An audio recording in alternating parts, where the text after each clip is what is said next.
जय हिंद दोस्तों। मैं आपको आज 8वीं अनुसूची में जो 22 भारतीय भाषाएं हैं उनके बारे में थोड़ा आपको डिटेल्स में बताने वाला हूं। तो कौन कौन से राज्य में कौन कौन सी भाषाएं बोली जाती हैं और वह 8वीं अनुसूची में शामिल हैं। तो सबसे पहले हम देखते हैं कि जो भारत का उत्तरी क्षेत्र है, जो कश्मीर वाला क्षेत्र है, तो इस क्षेत्र में कश्मीरी भाषा बोली जाती है। इस क्षेत्र में कश्मीरी भाषा बोली जाती है। बाकी हमारा पश्चिमी पश्चिमी पंजाब वाला क्षेत्र है, वहाँ पर सिंध क्षेत्र है, तो सिंधी भाषा यहाँ बोली जाती है। तो सबसे ऊपर कश्मीरी, सिंधी और यहाँ पर पंजाबी भाषा बोली जाती है। पंजाब क्षेत्र में, चूँकि यह भारत के पंजाब वाले क्षेत्र में और पश्चिम वाले पाकिस्तान के पंजाब वाले क्षेत्र में भी यह भाषा बोली जाती है। तो कश्मीरी, सिंधी, इस क्षेत्र में कश्मीरी, यहाँ सिंधी, यहाँ पंजाबी और इस वाले बेल्ट में हिंदी भाषा बोली जाती है। तो अब तक हमने 4 भाषाओं का ज्ञान प्राप्त किया: कश्मीरी, सिंधी, पंजाबी, हिंदी और यहाँ पर गुजराती भाषा बोली जाती है। गुजराती, यहाँ पर मराठी। पुनः देखते हैं कश्मीरी, सिंधी, पंजाबी, हिंदी। जहाँ तक हो सके मेरे साथ बोलें तो जल्दी याद हो जाएगा आपको। कश्मीरी, सिंधी, पंजाबी, हिंदी, गुजराती, मराठी, कन्नड़। इस जगह पर केरल में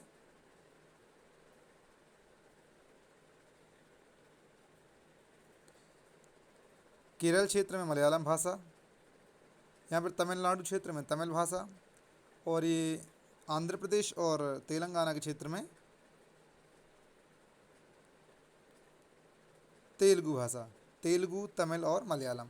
तो हम देखते एक बार पुनः ऊपर से: कश्मीरी, सिंधी, पंजाबी, हिंदी, गुजराती, मराठी, कन्नड़, तेलुगु, तमिल और मलयालम। यहाँ पर उड़ीसा में उड़ीसी भाषा बोली जाती है। पश्चिम बंगाल में बंगाली। तो यहाँ पर बंगाली, ओडिसी और इधर असम क्षेत्र में असमी भाषा बोली जाती है। तो हम पुनः देखते हैं: कश्मीरी, सिंधी, पंजाबी, हिंदी, गुजराती, मराठी, कन्नड़, तेलुगु, तमिल, मलयालम। यहाँ पर ओडिसी, पश्चिम बंगाल में बंगाली और यहाँ पर असमी, ओडिसी या उड़िया भी बोल सकते हैं इसको। इसके बीच में हमने देखा कश्मीरी, सिंधी, पंजाबी, हिंदी, बंगाली, असमी, उड़िया, गुजराती, मराठी, कन्नड़, तेलुगु, तमिल और मलयालम।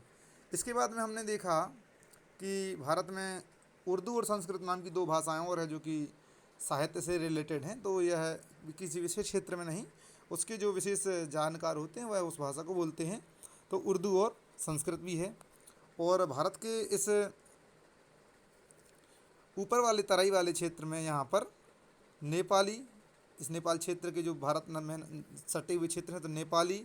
और यहाँ पर मणिपुर वाले क्षेत्र में यहाँ पर मणिपुरी। और इस जगह पर कोंकण क्षेत्र में, इधर कोंकण तट है भारत का, ये कोंकण तट में यहाँ पर कोंकणी भाषा बोली जाती है। और हाल ही में 4 भाषाएं और जोड़ी गई थी, जिन्हें बोडो, डोगरी, मैथिली और संथाली कहा जाता है। हाल ही में संविधान के संशोधन में ये जोड़ा गया था। तो ये कुल मिलाकर 22 भाषाएं भारत में 8वीं अनुसूची के तहत बोली जाती हैं। तो एक बार पुनः हम देखें इसको ताकि याद हो जाएं: कश्मीरी, सिंधी, पंजाबी, हिंदी, गुजराती, मराठी, कन्नड़, तेलुगु, तमिल, मलयालम, बंगाली, बंगाल क्षेत्र में, यहाँ पर उड़िया, असमी, यहाँ पर असम वाले क्षेत्र में, चूँकि यह पहले पूरा एक ही असम राज्य था तो इसलिए यहाँ की भाषा पूरी मिलती जुलती है, असमी।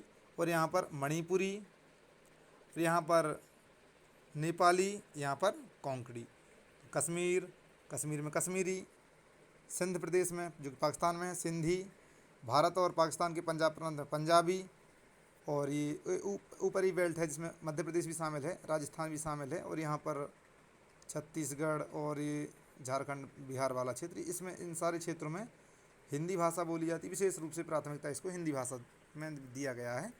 फिर ये गुजरात हो गया, गुजरात में गुजराती, महाराष्ट्र में मराठी, यहाँ पर कन्नड़, तेलुगु, तमिल, मलयालम, बंगाली, उड़िया और ये असमी। और यहाँ पर नेपाली, यहाँ पर कोंकणी और यहाँ पर मणिपुरी। और उर्दू और संस्कृत तो हैं ही हमारी साहित्यिक भाषाएं, और हाल ही में बोडो, डोगरी, मैथिली और संथाली। कुल मिलाकर यह 22 भाषाएं हैं। इन 22 भाषाओं में ही किसी भी एग्ज़ाम में, जैसे मान लो यूपीएससी का एग्ज़ाम होता है तो उसमें इन 22 भाषाओं में से किसी एक भाषा में आप उसका आंसर दे सकते हैं जो आप चयन करते हैं। तो फ़िलहाल आपको ये समझ में आ गया होगा। एक बार फिर से इसको देख लेते हैं आखिरी बार की, और आप इसको बार बार देख सकते हैं जितनी भी बार आप देखना चाहें, क्योंकि कई परीक्षाओं में ये अक्सर बच्चे मिस कर देते हैं। तो फिर पुनः ही देखते हैं। कश्मीरी, सिंधी, पंजाबी, हिंदी, गुजराती, मराठी, महाराष्ट्र क्षेत्र में मराठी, कर्नाटक क्षेत्र में कन्नड़, इस क्षेत्र में तमिल, मतलब तेलंगाना और आंध्र प्रदेश में, तमिलनाडु में तमिल भाषा, इधर चूँकि सॉरी तेलंगाना और आंध्र प्रदेश में ये तमिल भाषा, तेलुगु भाषा बोली जाती है, और तमिलनाडु में तमिल, और केरला में बोली जाती है हमारे यहाँ पर मलयालम भाषा। और यहाँ पर एक नौका वाला खेल भी होता है अक्सर वह, और जल्लीकट्टू तमिलनाडु और केरल के बॉर्डर पर होता है। यहाँ पर उड़िया, बंगाली, असमी, यहाँ नेपाली, तब ऊपरी तराई वाले क्षेत्र में कोंकणी, और यहाँ पर मणिपुरी। मणिपुर वाले क्षेत्र में, जो थोड़ी ऊपर वाले क्षेत्र में मणिपुरी बोली जाती है। उर्दू और संस्कृत बोडो, डोंगरी, मैथिली, संथाली। एक बार हम लिखते हैं इसको, आप इसको देखना। कश्मीरी, सिंधी, पंजाबी, हिंदी, गुजराती, मराठी, कन्नड़, तेलुगु, तमिल, मलयालम, जो कि मलयालम केरल क्षेत्र में है, उड़िया, जो कि उड़ीसा वाले क्षेत्र में, बंगाली, बंगाल वाले क्षेत्र में, असमी, असम वाले क्षेत्र में, और नेपाल के तराई वाले जो दक्षिण भारत का जो निचला हिस्सा है, मतलब नेपाल के नीचे वाला हिस्सा, तो उसमें नेपाली, और मणिपुर में मणिपुरी, और इधर गोवा और कर्नाटक के बीच में एक तट है जिसे कोंकण तट कहते हैं, इस क्षेत्र में कोंकणी, और हाल ही में बोडो, डोंगरी, मैथिली और संथाली। आप देख सकते हैं कुल 22 भाषाएं, इसमें उर्दू और संस्कृत भी हम शामिल कर लेते हैं। तो अब वर्तमान में 8वीं अनुसूची में भारत में 22 भाषाएं प्रयोग में लाई जा रही हैं, तो इसको सीखें आप। धन्यवाद। यदि अच्छा लगे तो आप चैनल को ज़रूर सब्सक्राइब करें। Thank you.